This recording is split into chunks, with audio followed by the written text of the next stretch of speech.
विद्यार्थ्यांच्या हक्कांसाठी आणि त्यांच्यावरील अन्यायाच्या निषेधार्थ वंचित बहुजन आघाडी, खोपोली शहर, रायगड यांच्या वतीने जुलै 23 रोजी खोपोली बंदचे आयोजन करण्यात आले। विद्यार्थ्यांच्या न्याय मागण्यांना पाठिंबा देण्यासाठी शहरातील विविध भागांत आंदोलन करण्यात आले। आंदोलनादरम्यान वंचित बहुजन आघाडीच्या पदाधिकाऱ्यांनी विद्यार्थ्यांवरील अन्याय, शिक्षणातील समस्या, बेरोजगारी, महागाई आणि शासनाच्या धोरणांविरोधात तीव्र निषेध व्यक्त केला। तसेच विद्यार्थ्यांच्या भविष्यासाठी शासनाने तातडीने सकारात्मक निर्णय घ्यावा अशी मागणी करण्यात आली।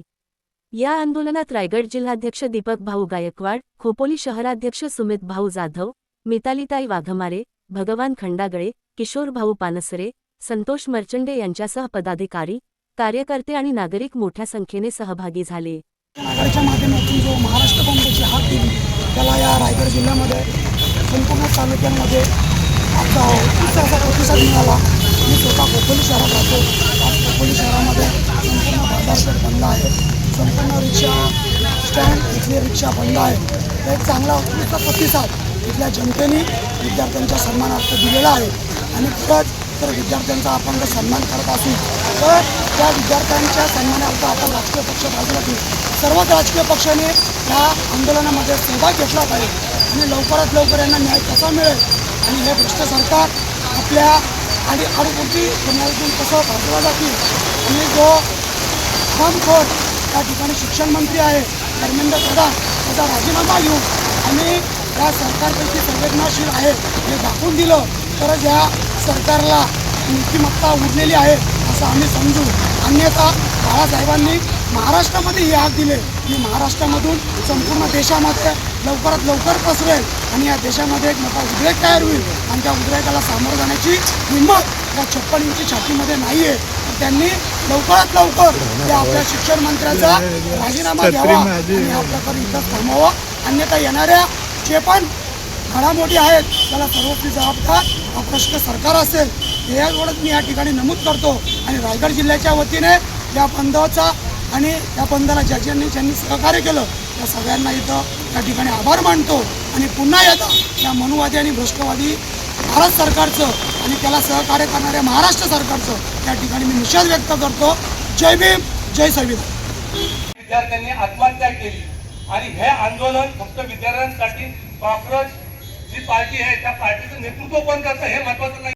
तर 350 कोटीचा आकडा, 350 कोटीचा भ्रष्टाचार एकदा आणि पुन्हा परत एकदा परीक्षा दिली ते 350 कोटी म्हणजे जवळपास 700 कोटीचा भ्रष्टाचार। त्यानंतर पेपर फुटी लीक झालेली नाहीये, ती केलेली आहे। ती कुणासाठी केले? कधी आमदार खासदाराच्या पोरांसाठी केलेली आहे।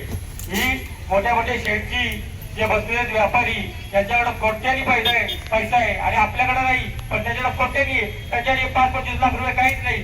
तो जो पेपर फुटला तो गेला कुणाच्या घशामध्ये? हे जे मोठे मोठे व्यापारी, जे नेते मंडळी आहे, आमदार खासदार त्यांच्या मुलांच्या भविष्यासाठी तो पेपर फोडला गेला। आणि तुमची आश्चर्याची गोष्ट अशी आहे का 720 मार्काचा पेपर आहे आणि 720 पैकी 720 हात कुठला बघितले आजपर्यंत मी किती हुशार तिला देखील पैकीच्या मार्क नव्हते। आपल्या समाजाची कलेक्टर पैकीच्या पैकी मार्क एकाला नाही असे अनेक जणांना मिळाले। त्यानंतर तुम्हाला सांगतो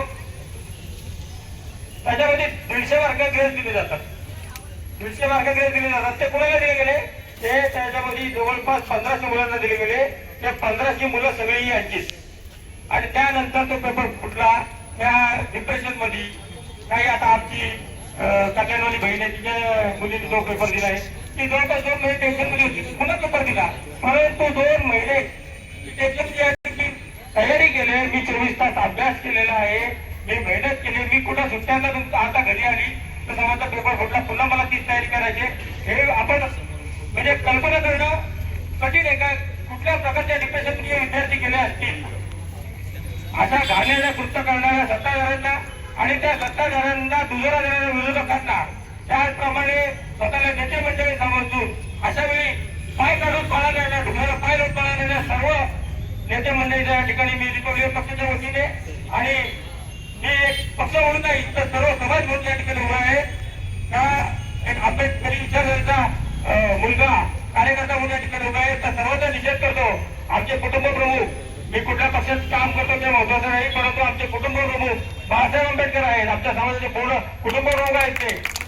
बाळासाहेबांनी हात दिली बंद म्हणजे बंद, आणि सुमितजी दीपक यांनी ते करून दाखवलं. साधी गोष्ट नाही, त्या ठिकाणी ते कौतुक करेल आणि सर्व व्यापाऱ्यांचे आभार मानतो का त्या ठिकाणी बंदला साथ दिली.